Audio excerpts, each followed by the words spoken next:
Martín al final de cuentas me invitó ahora, estaba yo en Querétaro y me dijo, oye, ¿puedes venir? Le dije, con todo gusto. Me pidió un tema que la verdad es que hacía mucho que no yo, o sea, que no oía, hace mucho que lo hago, pero nadie me había pedido nada así. Entonces me dijo, Martín lo definió como, ¿qué? Manager, ¿qué era? Forensics. Entrepreneurial Forensics. Entrepreneurial Forensics, entonces dije, ¿a qué te refieres? Entonces ya me estuvo platicando y me dijo, ok, le dije, se llama Postmortem. Y es un sistema que se utiliza en el Project Managing para justamente al final de cada proyecto ver qué estuvo bien, qué estuvo mal, qué falló, cómo están las cosas y en qué se puede mejorar. Realmente es una estrategia de mejora continua.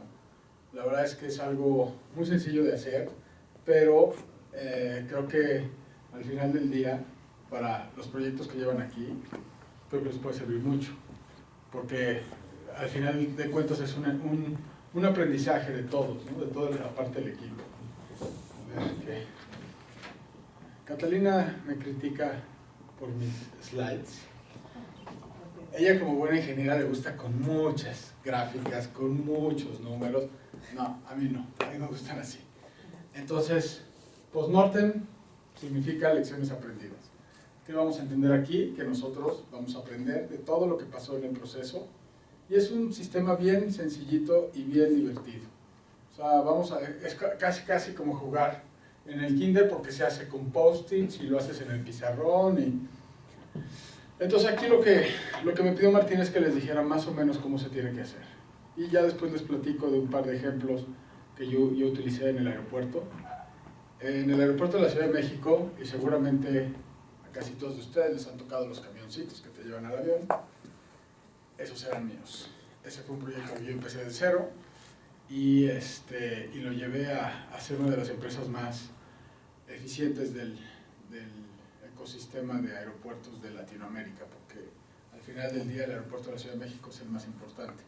Entonces, tuvimos, a ustedes que les encantan los números, en 600,000 servicios en la época que me tocó a mí, que fue del 2006 al 2012, que fue cuando yo vendí mi parte, 600,000 servicios y teníamos 6 demoras atribuidas a nosotros.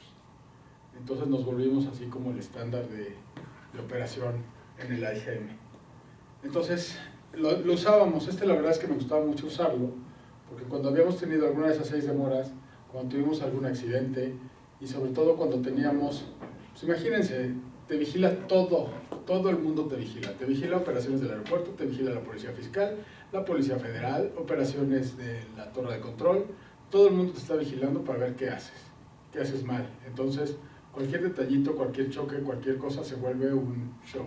Es más, si a alguno se le ha olvidado la maleta en algún lugar del aeropuerto, por favor regrésese rápido por ella. Para nosotros es una lata que nos dejen una maleta. Es llamar a la policía y hacer todo.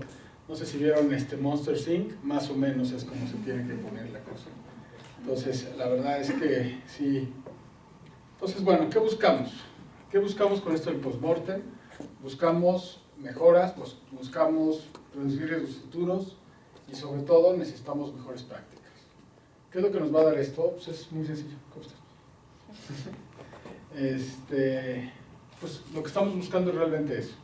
Entonces, creo que para todos ustedes puede ser muy útil llevar a cabo esto porque pues, evitamos repetir una serie de malas prácticas y errores, ¿no? ¿Qué tenemos? Tenemos los elementos del postmortem. Hay datos cuantitativos. ¿Qué pasa? Vamos a medir las horas, cuántas horas le dedicamos, cómo estuvo, qué hicimos bien, qué hicimos mal. Todo esto se va cuantificando ahí en las horas. ¿Cuántas horas le invirtió cada uno de ustedes? ¿Cuántas horas le metió cada parte del equipo?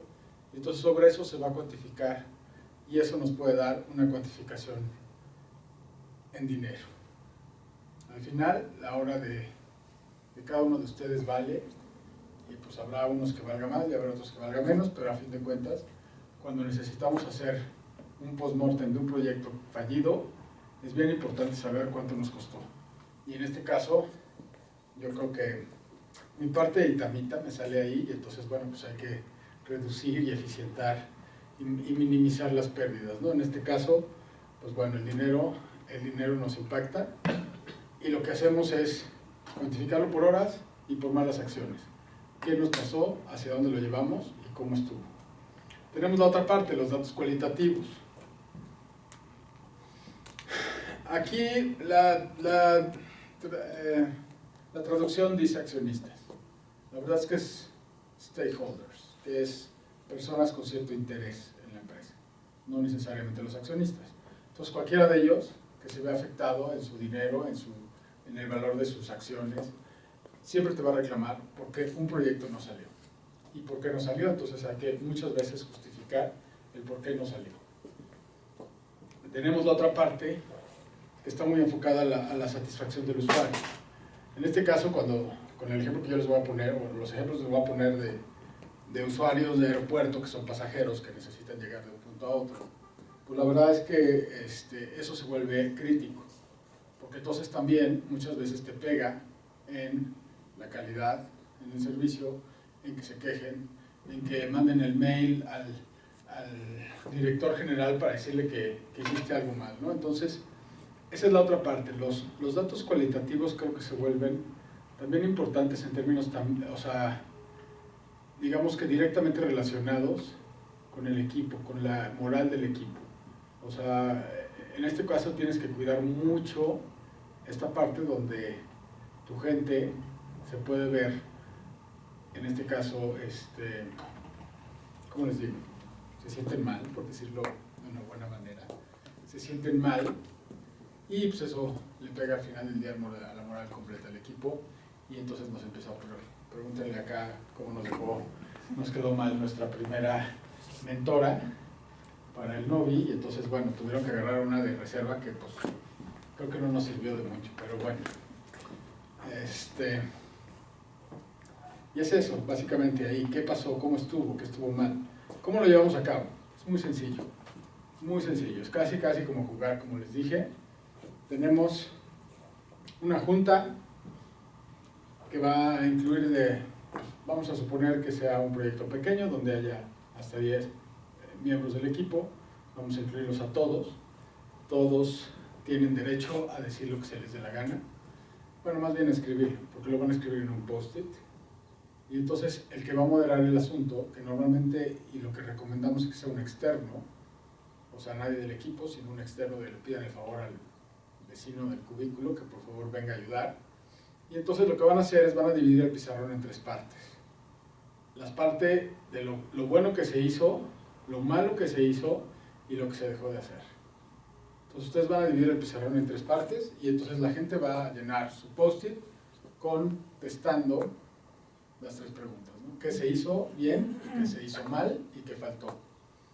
Y entonces ustedes van a pegar, se van a parar y van a decir exactamente por qué están proponiendo eso como parte del ejercicio.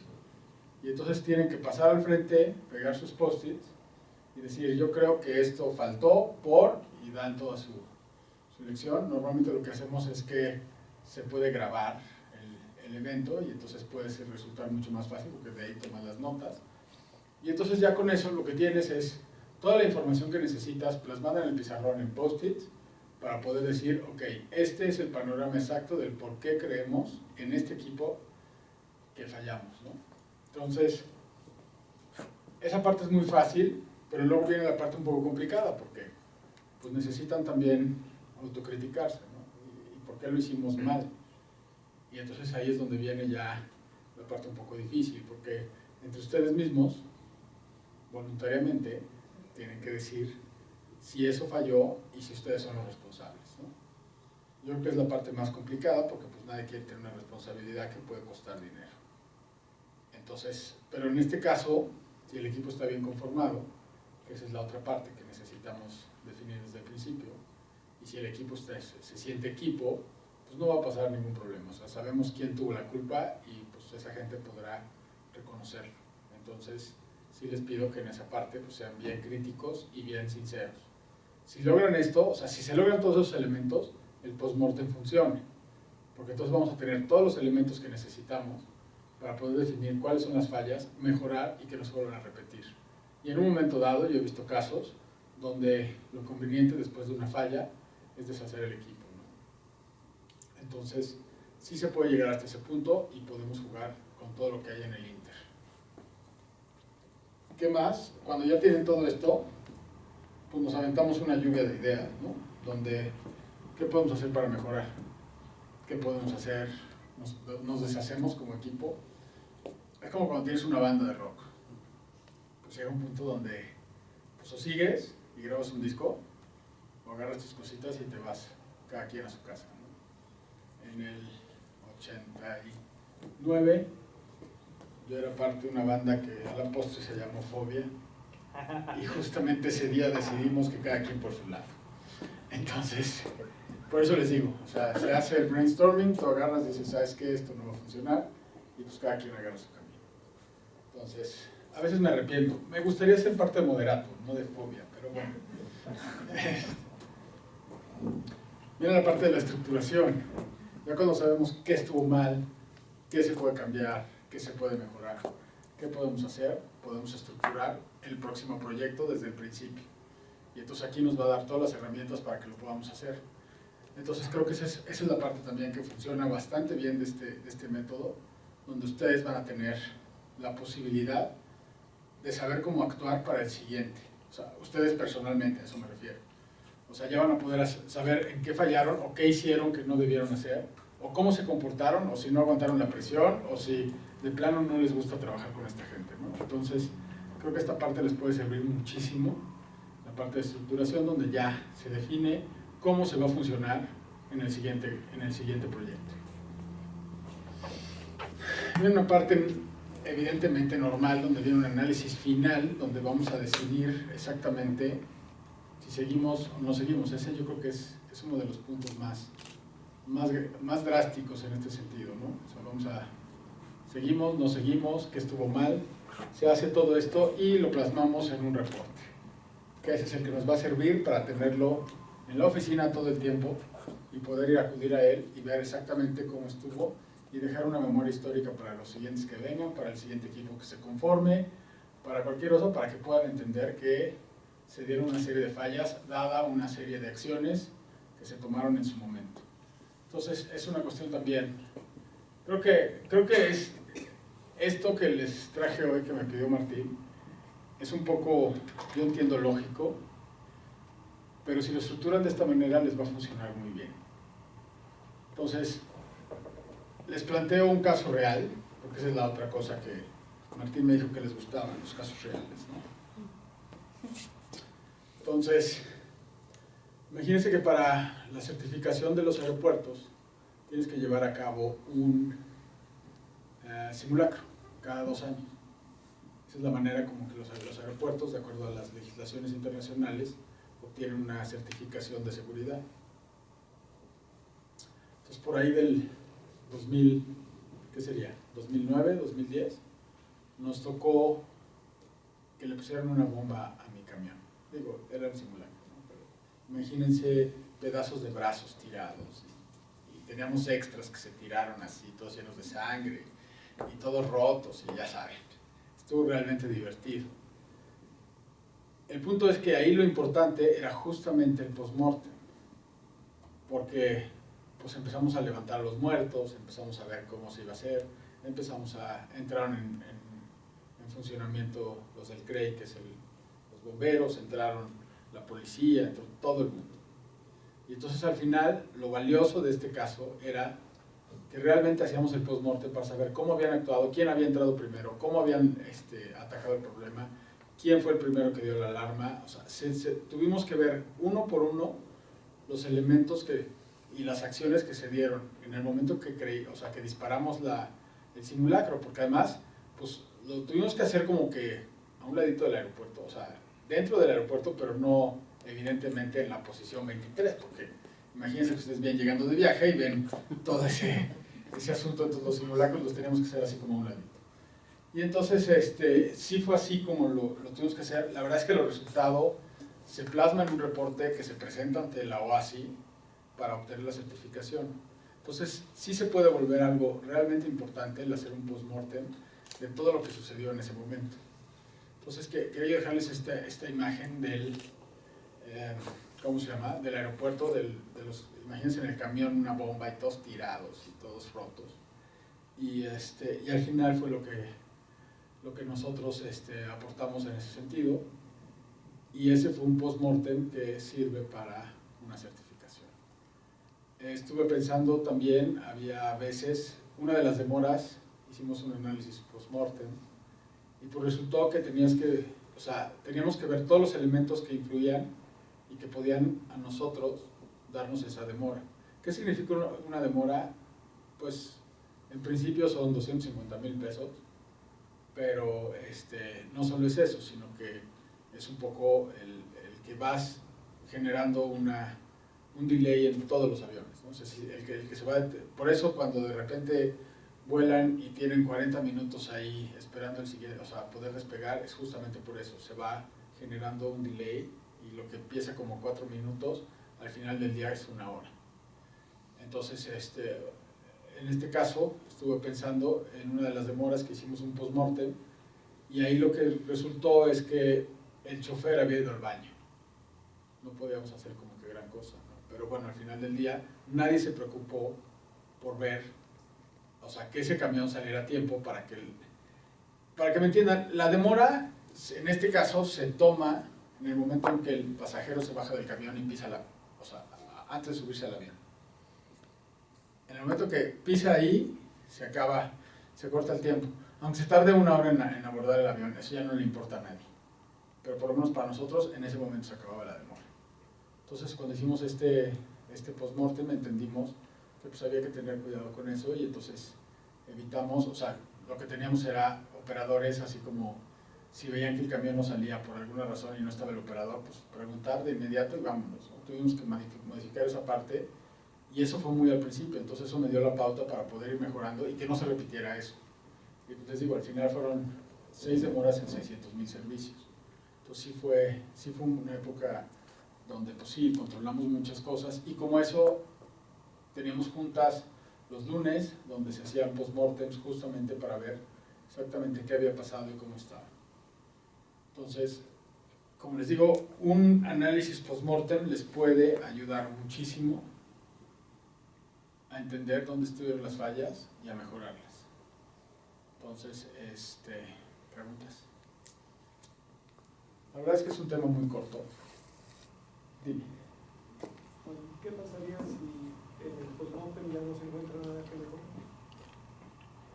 O sea, puede ser un proyecto muy exitoso, evidentemente.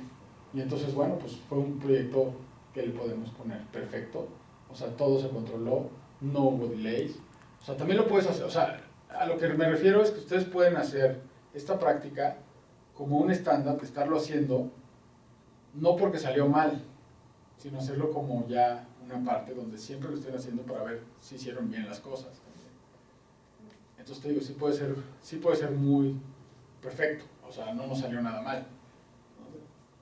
Un comentario y una disculpa de antemano porque hubo unas diapositivas que no sabemos por qué no se guardaron, las traigo aquí, entonces está así como que distinto, pero hay unas preguntas generales que pueden llevar ustedes para un análisis post-mortem, porque a fin de cuentas, definitivamente el factor humano va a estar siempre muy sensible en esta parte del análisis post-mortem, y no siempre se hace cuando falla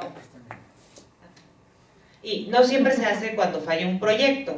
O sea, lo que es también cuando saber qué hicimos bien. Pero en cuestión de cultura mexicana específicamente somos muy sensibles para la crítica.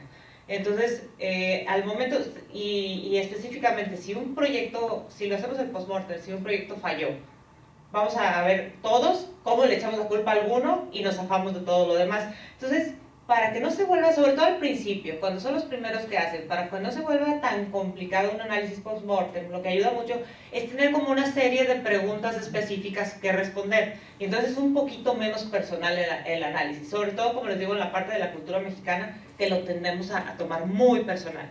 Y aquí tengo las preguntas, les digo, disculpen que las lea de aquí, que no se grabaron allá. Y esas te las puedo pasar, Martín, si a alguien les interesa. Por ejemplo, la primera es, ¿están ustedes satisfechos con los entregables del proyecto? Sí, qué fue lo bueno, si no, qué fue lo malo. Entonces, despersonificas un poquito los resultados y te hace ser un poco más objetivo en esta parte del análisis post-mortem. Hay otro. ¿Cuál fue la parte más frustrante del proyecto?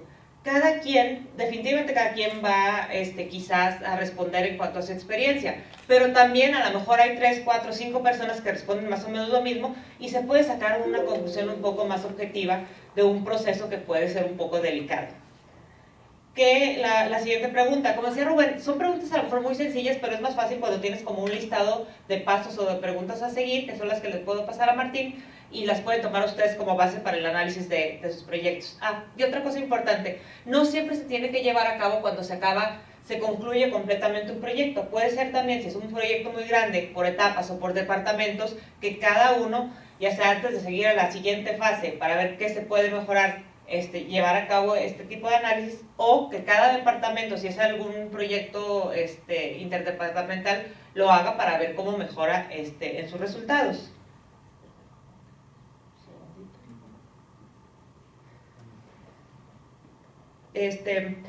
La siguiente pregunta, ¿qué harían diferente al llevar a cabo un proyecto en la siguiente vez para evitar esta frustración? Pues, y sobre todo, como les digo, si concluyen muchos con los mismos factores, a lo mejor, oye, nos juntábamos todas las veces muy tarde para hacer este proyecto, oye, la mitad del equipo no tenía el tiempo suficiente para ejecutarlo, los recursos de administrativo llegaron tardísimo. Bueno, yo creo que eso va a ser siempre.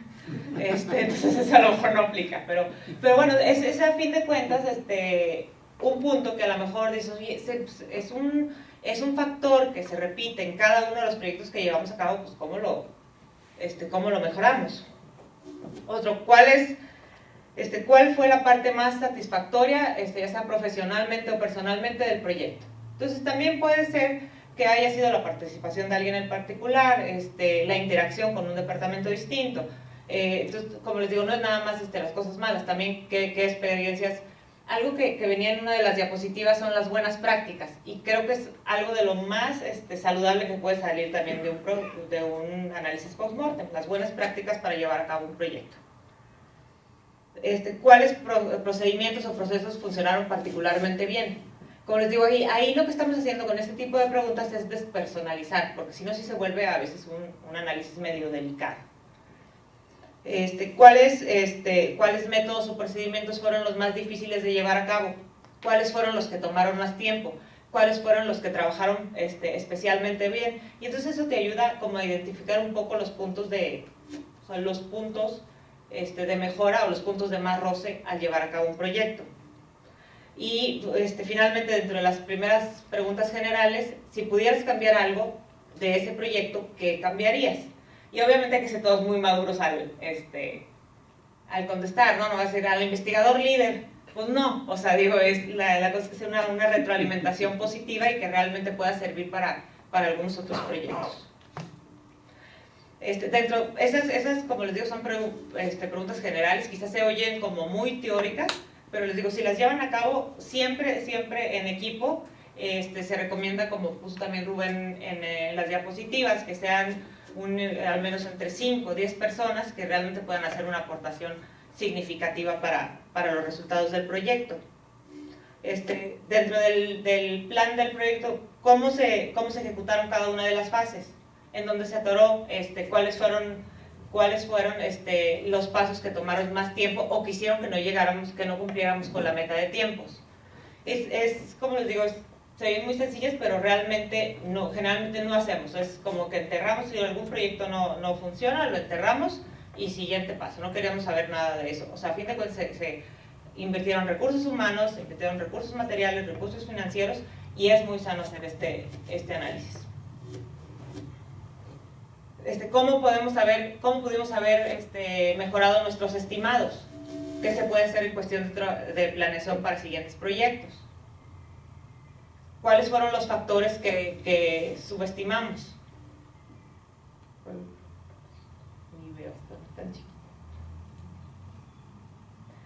Otra cosa muy importante, y esto también hay que responderlo de forma muy madura, ¿tuvimos la gente adecuada en el proyecto? O sea, ¿tuvimos el recurso humano adecuado en el proyecto? quizás no tienes de otra, pero sí, a lo mejor sí se pudo haber subsanado con una mejor planeación, o con integrar a alguien de administrativo, o integrar a alguien que supiera de ciertas políticas que a lo mejor no se integraron y entonces todo el proyecto no funcionó por cuestiones de tiempo, por cuestiones, o sea, se llegaron a las metas técnicas, pero pues, quizá en cuestión de regulación no aplicaba, no sé, o sea, entonces también tuvimos a los recursos adecuados, invitamos a quien debíamos invitar al proyecto.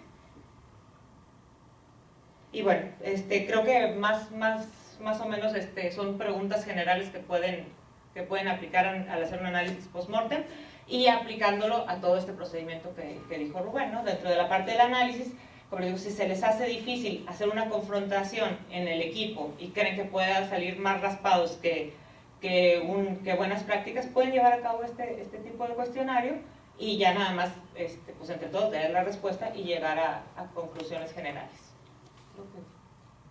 ¿Más preguntas? Yo tengo dos.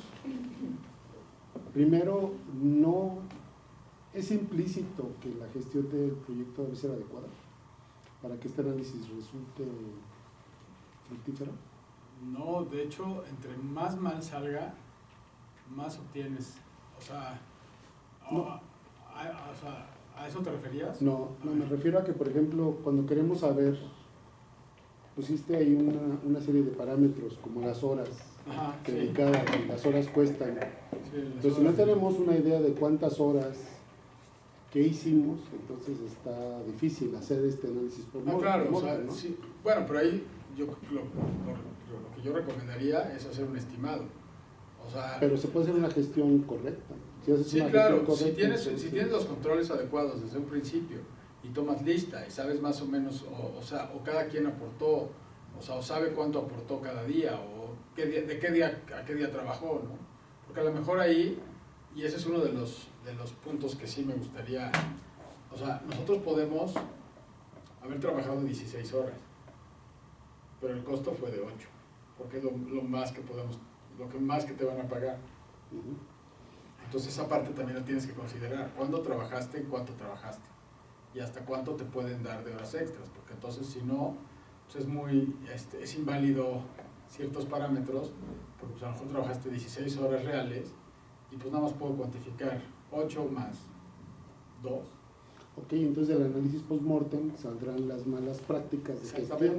Exactamente. Esa Esa es parte de lo que vas a obtener. O sea, ok, no pudimos contar las horas. ¿Por qué? Pues porque nadie se fijó en cuántas horas trabajó. O la verdad es que no se llevaba una cuenta de eso. Entonces sí, creo que es importante que se definan una serie de parámetros, como tú dices, de gestión de proyectos, donde ya se pueda, a la larga, poder tener los números para hacer el análisis.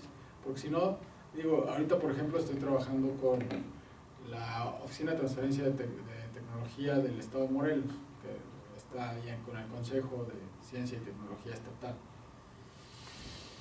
Le llamo, así como Martín dijo que esto era como emprendimiento forense, eso es como arqueología administrativa. O sea, tengo que meterme a buscar a una bola de carpetas a ver si alguien tomó siquiera la molestia de hacer algo, para poder yo decir, este proyecto funcionó, está funcionando, no está funcionando. Entonces sí creo que es importante las buenas prácticas de gestión en ese sentido. Si las tienes desde el principio te va a mejorar esto. Y además pues, te puede decir exactamente una serie de ineficiencias, porque si estás trabajando 16 horas hay algo que está mal. Y la otra es en relación a las preguntas que nos hace o que plantea. Me parece como que son dos métodos alternativos, ¿no? Porque por acá le dice a la gente, a ver, pon lo que crees que está bien, pon lo que crees que hicimos mal, pon lo que crees que Sí, lo que pasa es que ahí la diferencia era que una es cuando no quieres encontrar no quieres hacer una confrontación. Pero, por ejemplo, en cierta manera, el hecho de que uno lo escriba y no lo diga, pues ya va y pega su post-it y uno ya no sabe, si todos los post-its son del mismo color, ¿verdad? Claro. Ya no se sabe quién hizo qué comentario, o no debería de saberse. Bueno, pero si somos 10, saben quién sabes, normalmente conoces la letra y sabes Entonces, quién pudo haber escrito alguna cosa así, ¿no? O sea, si hablas como Martín, como un lord inglés, pues sabes que puso ahí cosas que nadie, o sea, palabras que nadie más iba a usar, ¿no? Entonces dices, ok. Y la idea, como les digo, es que sea un procedimiento muy maduro, que verdaderamente construya. Claro. Porque si va nada más a aportar roces y aportar de un proyecto que quizás fracasó, y vamos a seguir trabajando muy probablemente como equipo, pero nos vamos a desquitar en los post-it, o sea, no va por ahí. Por eso la idea de tener una serie de preguntas que, ¿qué hicimos bien? ¿Qué hicimos mal? ¿Qué podemos mejorar? ¿Cuál fue la parte más frustrante? Que eso sí va a ser, como les decía, muy personal quizás la respuesta, pero se pueden ver patrones. Es más o menos lo mismo, ¿no? Que es más o menos lo mismo. La Si idea, este era lo como malo una, es esto y lo Sí, lo que como, pasa es como que- una guía. Sí, Sí, sí, exacto. si no La sabes otra- cómo por la otra es dónde como empezar. una guía, y la mía es mucho más en el sentido de, o sea, al final del día sabes perfectamente bien quién hizo mal. O sea, tú como líder del proyecto sabes quién la regó. Entonces nomás es que lo acepte, ¿no? No, no, no. Ya nomás es que lo acepte, ¿no? O sea, digo, y que lo acepte en buena lid y que todos los demás digan, oye, pues sí. Claro, creo que aquí el espíritu, que se debe entender que el espíritu es mejorar el desempeño del equipo. Claro. Para eso sirve, para que vayas midiendo y para que vayas viendo qué se hizo mal, qué se hizo bien, y pues lo que esté bien hacerlo mejor o tratar de mejorarlo, y lo que está mal pues hacerlo bien, ¿no? O dejar de hacerlo, al final del día pues esa es la otra, ¿no? Entonces creo que mucho es ese espíritu, o sea, tratar de que el equipo funcione, y este tipo de cosas funciona re bien para sobre todo, ¿saben qué? Para cohesionar un equipo. O lo destruyen o lo cohesionan, esa es la realidad. Dime. Yo tengo una duda sobre eso. Por lo que entiendo, básicamente es como una No radiografía. nos quieras ¿no? De decir un- que vas a dejar a Martín. No. Es tu oportunidad entonces. No, Martín se va a ir a hacer otro doctorado. No, mi pregunta es, esto básicamente es como una radiografía de un proyecto, ¿no? ¿Qué pasó? Entonces, Es en su como una experiencia- tomografía más que una radiografía. Es que vamos a morir. Entonces, básicamente mi pregunta va en base a su experiencia. ¿Qué es lo que recomiendan de estos resultados que vimos? ¿Cómo mejorar un equipo? Si decir, ok, tenemos este problema, vamos a fijar una meta y si la cumplimos vamos a recompensarnos a nosotros mismos con esto. ¿O qué recomiendan en base a su experiencia? Yo soy muy... Catarina seguramente va a decir algo más soft, pero yo sí veo a alguien que es un cáncer, lo extirpo. O sea, en mi experiencia es, ¿sabes qué? Sabemos que este da lata, este está haciendo esto. A lo mejor es técnicamente bueno, pero nos está generando mucho ruido y entonces pues, se va. Yo en mi experiencia sí lo he hecho. Tratar de integrar a alguien que ya está, digamos que, enojado con el resto del equipo, que ya no quiere trabajar con ellos, pues es casi imposible. O sea, realmente mejor lo mandas a otro lado. En los equipos de innovación, por ejemplo, como ustedes, que ese es otro de los temas que sé, ahí sí tienes un problema, porque muchas veces tu parte del equipo es alguien que solo sabe hacer eso. O sea, por eso todos aguantamos a Martín. No, no Pongan es, en un post. es mi amigo. Esta Martín. oportunidad de sacarlo del equipo. Exacto. La verdad es que es muy buen amigo, por eso lo abusa. por eso lo buleo. Por eso lo Por eso lo buleo, porque es mi amigo. Y aparte me invitó a comer, o sea, va a decir, güey, te acabo de invitar a comer y me atacas enfrente de todos. Dígame, Martín. Bueno, yo tengo ahí una pregunta y tiene que ver precisamente con esta cuestión cultural que mencionas, ¿no? O sea, en otras Oye, ¿quieres saber cómo correr a Michelle? en otros ambientes, no vamos muy lejos, ¿no? En los Estados Unidos, en los círculos de emprendedurismo, pues son muy abiertos hacia este tipo de cuestiones, ¿no? Y realmente pues, hay cierto respeto, ¿no? hacia la parte, hacia los proyectos que no funcionan, ¿no? Sí, sí. Porque al final de cuentas pues, son lecciones de aprendizaje, no nada más para el equipo, sino para todos. Sin embargo, aquí en México, pues puede llegar a ser difícil, ¿no? Tratar de implementar esto y sobre todo el comunicarlo fuera del equipo, ¿no? Digamos en un ecosistema o en un grupo de grupos, pues puede ser complicado, ¿no? ¿Qué recomendación puedes hacer ahí? Ahí hay dos cosas. Hay dos cosas que mejoran, Martín. Hay unas cosas que si algún día lo ven anunciado, vaya, se llama Fuck Up Nights. Se junta la gente en un bar, normalmente emprendedores, Ya saben, el millennial típico que llega y dice, es que yo fracasé poniendo mi app para encontrar estacionamiento en el Cicata, ¿no? Entonces se para y cuenta su triste historia. La verdad es que son divertidísimas. Si algún día pueden, por favor vayan a echar una chela, ven a alguien fracasado y dices, no estoy tan mal. No me ha ido tan mal. Y si quieren se pueden parar y contar su fracaso. Nadie les va a decir nada, les van a aplaudir y les van a decir, wow, yo hice lo mismo, ¿no? Entonces la verdad es que esa parte es como catártico. Nadie dice qué idiota. Nada, no, la verdad es que, o sea, a eso va, todo el mundo, todo el que va ahí. Un psicólogo como. Exacto, es como una comunidad ahí que te arropa cuando de fracasados. Exacto, exacto.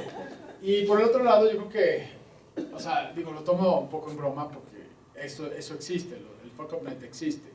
Y está muy enfocado, sí, a los millennials, a los chavitos que van y que hicieron su intento en el INADEM y no les dieron el dinero, ya que ellos ya tenían, ¿cómo era? Como el Business, el de la película esta, ¿no? Entonces hagan de cuenta esto, se pueden ir a plasmar ahí enfrente y hacen cualquier cantidad de tontería. Ahora, en un ambiente más serio, yo creo que es mucho más complicado el soltar esa información hacia afuera. O sea, creo que ahí sí el equipo tiene que mantenerse muy cerrado. A lo mejor a un jefe, al jefe digamos que del área, podrían decirle algo así, pero que además sería el que pidiera que se hiciera este post-mortem. Entonces, yo creo que ahí sí tampoco puedes, así como, vamos a suponer aquí en un ambiente como si un equipo está fallando, que no lo saquen tan a la luz. O sea, traten de arreglarlo por dentro. Y como te digo, o sea, en un momento dado, si te tienes que deshacer de Michelle, pues le dices que agarre sus chivas y que no. Creo que también puede ser un cuadrito FODA. Cuando es un reporte al exterior, un cuadrito FODA, ahí a lo mejor muy sutilmente todas las debilidades o todas las amenazas las pones ahí. O sea, el mismo mal desempeño del equipo creo que puede ir en un FODA cuando tienes que sacar esos resultados al exterior y como dice Rubén que es un poco más serio, porque puedes echarle muchas flores a las fortalezas. No, y ¿saben qué? Puede debilitar al equipo, porque no sabes si el equipo de enfrente quiere a Michelle. Entonces, pues en cuanto sepa que Martín le quiere correr, pues de inmediato, oye, vente para acá, ¿no? Es como los futbolistas. Se enojan con un equipo y ya tienen tres. Pero entonces aquí la cualidad importante, la palabra importante es liderazgo. Y tener un liderazgo compartido te permite tener un equipo de trabajo en el que la gente sabe su responsabilidad y se expresa fácilmente de lo que hace y de lo que hacen los demás. Yo creo que sí, pero el liderazgo compartido no existe. Yo ahí sí difiero, digo, la verdad es que no hay un liderazgo compartido. Puedes tener alguien, te voy a decir, es una teoría bien interesante. En Harvard justamente fue a estudiar eso. Y entonces ahí lo que te dicen es que el liderazgo es situacional. O sea, sí hay gente que naturalmente podría ser un líder, pero hay otros que ejercen el liderazgo dadas ciertas condiciones. Entonces a lo mejor en este caso, en el equipo, no está el líder nato, que además no necesariamente es el jefe, ¿no? Que muchas veces el que mueve al equipo es alguien del equipo sin ser el jefe del equipo, que eso también llega a un punto donde empieza, o sea, si no lo sabe manejar y no tiene la madurez suficiente el jefe, pues tiene los días contados el líder, porque lo va a sacar porque le está haciendo sombra y sabe que tarde o temprano va a ir por su puesto. Entonces esa es otra parte que es complicada. Entonces ahí sí, yo no entiendo el liderazgo como algo posiblemente o probablemente compartido. Tiene que ser ejercido por una persona y bien o mal, él lo tiene que hacer. Yo lo llamo jefe y tú lo llamas líder. No, lo que pasa es que el líder, te digo, muchas veces el líder, o sea, cuando los juntas en uno, es la situación ideal. O sea, cuando tu líder es jefe y cuando tu jefe es líder, ¿no? Entonces, esa parte sí, pero es muy difícil. Pero bueno, por eso hay empresas tan exitosas. O sea, porque a fin de cuentas el jefe es líder. Cuando estás en un coto de poder de 10 gentes donde hay alguien que es en línea el jefe, por ejemplo, en el ejemplo que les estoy diciendo de Cuernavaca de la OTT, ¿no? Yo soy el líder porque a mí me invistió como líder la secretaria de innovación. Pero hay un jefe que pues se sintió completamente atacado porque estoy yo ahí. Y pues además, pues él es doctor, con todo respeto para los doctores, pero es doctor. Creo que es biólogo, no sé, la verdad es que no me acuerdo. Y pues llega y pues en la segunda junta le dije, a ver, Javier, tú sabes de administración y de emprendimiento y de liderazgo lo que yo sé de chino mandarín. Y créeme que lo único que sé decir es quiero un wonton. Entonces, no sé nada. Entonces sí hubo un confrontamiento, pero bueno, ese es mi estilo, donde confronto y luego resano. Exacto. Y eso, pero es una manera de actuar. Y entonces resanas y entonces ya después puedes llevar ciertos controles, porque ya sabes que le duele y hasta dónde le duele. Hay varios estilos, ¿no? Ese es el que a ti te gusta. Ese me encanta. Sí, a mí me encanta destruyes y ahí. te acomodas a tu gusto. Un día llego, yo era el evaluador de los nodos binacional. Entonces un día, un instructor, estaba yo en primera fila sentado y él estaba exponiendo. Se los juro que se me cerraban los ojos. Así. Ya estaba yo cabeceando. Entonces dije, no puedo, entonces agarré, me salí a tomar aire, pues no me voy a quedar. El evaluador dormido en primera fila, ¿no? Pues no. Pues me salí. Y pues bueno, ese día Catalina, que es parte del equipo de instructores, pues le tocó ver cómo llegué al otro día. Abrí la puerta y le dije, a ver tú, eres un pedazo de imbécil. Y enfrente de todos, entonces pues, todos se quedaron así, le dije, no quiero que vuelvas a hacer eso, yo te escogí, y entonces lo que yo espero de ustedes es que sean el mejor equipo de instructores de I-Corps del mundo, porque yo los escogí, o sea, no, es mi responsabilidad que ustedes funcionen porque yo los escogí. Y entonces, no, pero es que me vale, tú vuelves a hacer otra y no vuelves a tocar un proyecto de I-Corps y me encargo de eso. Entonces, pues eso me sirvió para que además, ya saben, al siguiente nodo que fui, ahí viene el evaluador, tengan cuidado. Pero está bien, estuvo bien, la verdad es que me divertí y me divierto. Cuando me tocó, estaban Martín y Michelle en el nodo del norte, pues ya llegué yo con este halo de, es el malvado. Está bien, jugamos al mal. Pero bueno, volviendo al punto, o sea, sí realmente no puede haber dos líderes, yo creo que tiene que haber uno. Y si tienes la madurez suficiente para dejárselo a uno de tus subalternos y que te dé resultados, pues estás del otro lado. Sí, yo iba a comentar que por definición todos los proyectos tienen que morir porque tienen un plazo. Sí, Pues tienen algunos dinero. mueren de muerte natural, se llega al plazo, se entregan los entregables, etcétera. No quiere decir que se hizo todo bien, hay que analizarlo post-mortem para ver qué se puede mejorar. Exactamente. ¿Verdad? Y en otros casos, los proyectos mueren a veces prematuramente por alguna catástrofe económica o física. Digamos que si en el temblor se te cae tu Exactamente. fábrica, pues se tiene que morir el proyecto, no puedes... Sí, o lo Y tienes hay que que suspender, analizarlo. lo tienes que suspender para poder rehacerlo. Supongo que otro valor del análisis post-mortem es que donde hay que deslindar responsabilidades aparece de ese análisis. ¿Qué Exactamente. responsabilidades? Que te digo, esa es la parte bien delicada, porque cuando empiezas Pero que se tiene que hacer. Sí, claro, pero al final del día esa es la parte delicada de este análisis. Porque si confrontas y empiezas a decir, oye, tú hiciste esto mal por esto y esto y esto, pues a lo mejor sí es la realidad, pero entonces el equipo ya no va a volver a funcionar. Claro. Entonces te digo, tienes que ser muy cuidadoso en ese sentido. O sea, muchas veces esto te puede dar al traste. O sea, les contaba que lo de fobia. Entonces ese día nos juntamos, después de tocar, de abrirle a fobia, y nos íbamos a armar otro grupo y pues decidimos que no queríamos. Y pues cada quien agarró su camino y se fue. Solo uno se quedó tocando con los amantes del LOL. El tecladista se fue para allá y entonces los demás pues agarramos y dijimos, no, pues a mí me aceptaron en el ITAM, no, pues a mí en la Anáhuac, a mí en la Ibero y pues ya cada quien agarró su camino. Entonces te digo, eso puede generar también un análisis como esto.